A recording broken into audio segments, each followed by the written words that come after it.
what y'all doing? I want to be a little messy today. I want to be a little messy today. Some traffic. Don't play with me, ho. This shit gon' get graphic. They say that I'm the blueprint, yeah, they calling me schematic. Y'all already know what I'm gonna say. Business as usual. We got the podcast coming on tomorrow, so check my description box for my Patreon. You will not want to miss that.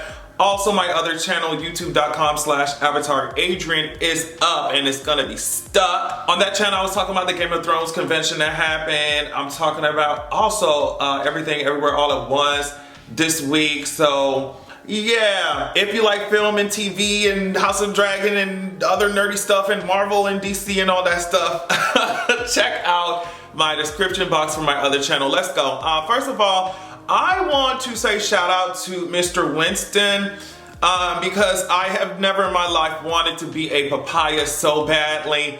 Just watch it. Oh yeah, that's easy. 3, 2, 1.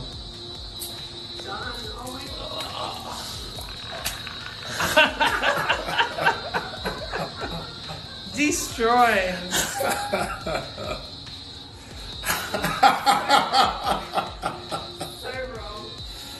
Oh boy. Yeah, and by the way, you're welcome, okay? Because I usually don't show my man off like that. I usually don't like to, you know, show him squeezing anything with his thighs. Like, I really don't want to show y'all nothing. But I did out of the kindness of my heart. He said, go ahead and let them know what I always have access to. Like I said, that's my man and not yours. Back up. Back off.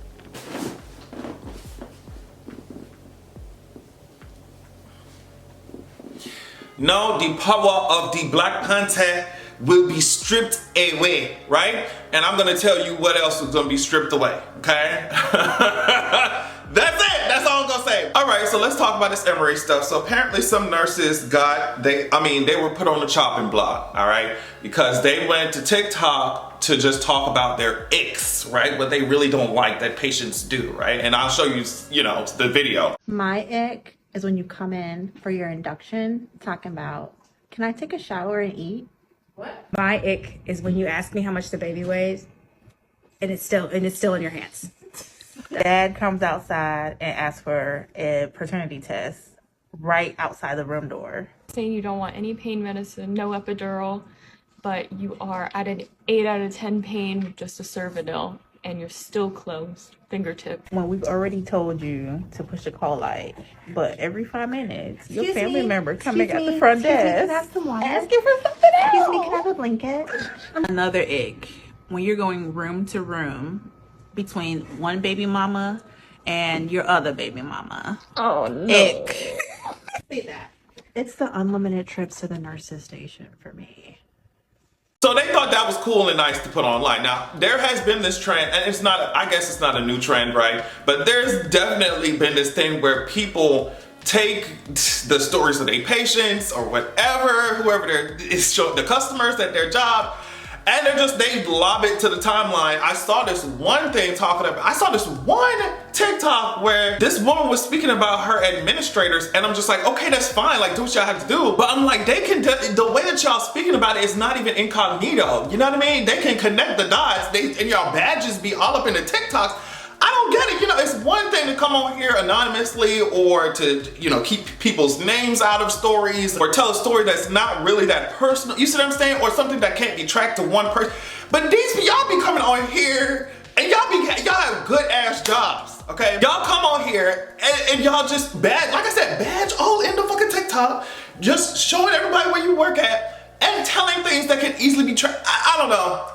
And then on top of that, you talking about people giving birth and stuff. Like, when families are going through that kind of thing, of course it's gonna be something difficult to deal with them mentally, emotionally. They may be asking questions that to you seem silly, but if there's someone there giving birth or in the hospital, of course they let them ask the questions, girl. Like, and then on top of that, to know how difficult it is to navigate the medical system when it comes to Black women, Black people giving birth. Like, the rates of death are so high. You see what I'm saying? Especially in the Black community. So to not approach this, even if you're annoyed, to not approach this with a sense of compassion or empathy is just detrimental to your own community. You see what I'm saying? And I understand, like I said, there has to be parts of their jobs or parts of dealing with patients that are not fun, right? And I'm sure that's across the board, but some things you just gotta keep in the group chat.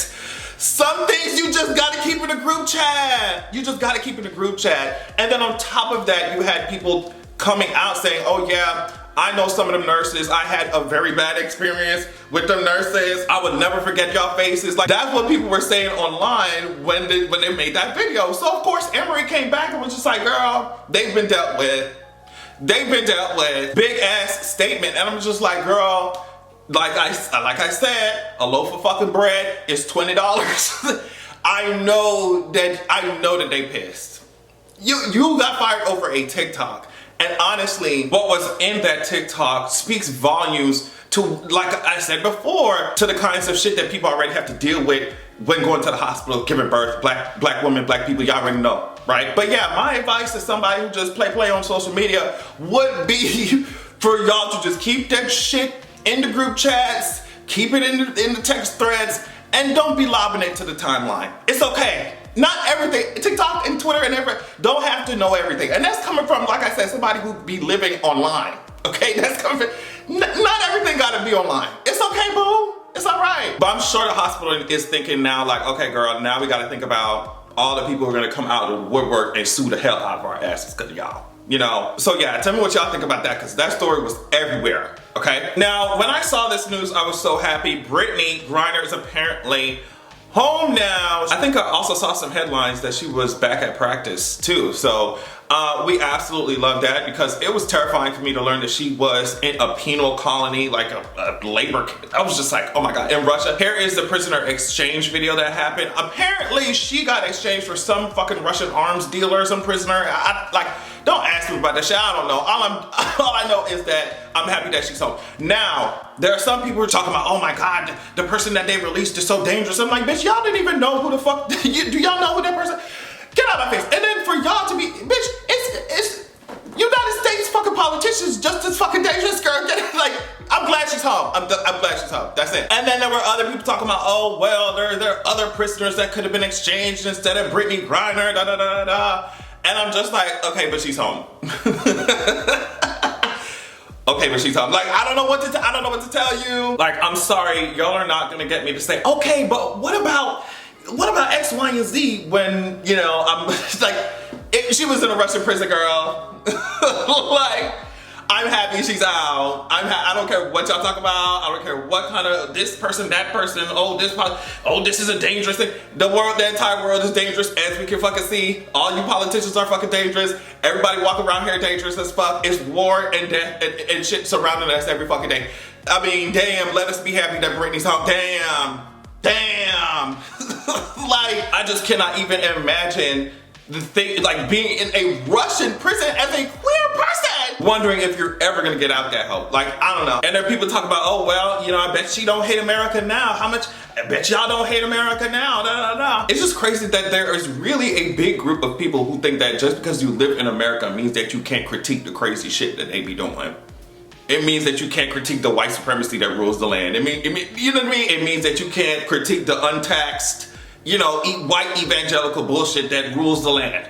Like, I don't know. I just want people to use their brains. I know it's hard for a lot of people, but I want them to at least try. Okay, so Dave Chappelle apparently brought out Elon Musk at their show. And although some people cheered, obviously, including the people who were recording this video I'm about to show you, a lot of people were booing as well. Ladies and gentlemen, make some noise for the richest man in the world.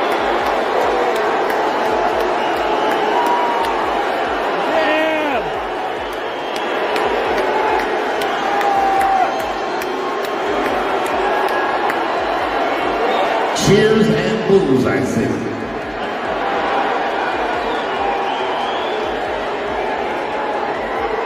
Elon. He did.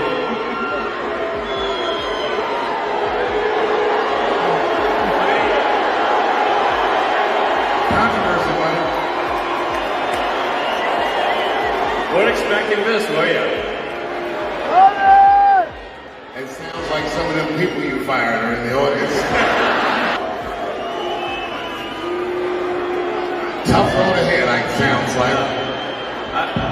But you know there's one thing. All those people are booing, and I'm just pointing out the obvious. They have terrible seats. I understand. And Dave Chappelle thought that it was like fun or a good idea to say, oh, well, y'all who are booing him, y'all are in the back, y'all got the worst seats, basically y'all poor as hell. Elon is going to Mars, shut the fuck up with all that booing shit, da da da da. And it's just like, you thought that was a good idea to tell people who are booing. You literally introduced this man as the richest man in the world. They welcome to the richest man in the world when he walked on your stage. So you mean to tell me you thought it made sense to tell the people who are booing that man that they poor as fuck? Like, it's just, I don't get it. This man was over here making statements like this after having bought a whole global, international goddamn communication channel. He's over here making tweets like this, and you're expecting us to give a fuck. I really love when these kinds of things happen, because I feel like some of them people, some of them like dirty, rich billionaires who just bulldoze their way through life, I mean, doesn't matter what kind of shit, it doesn't matter who they fuck over, right?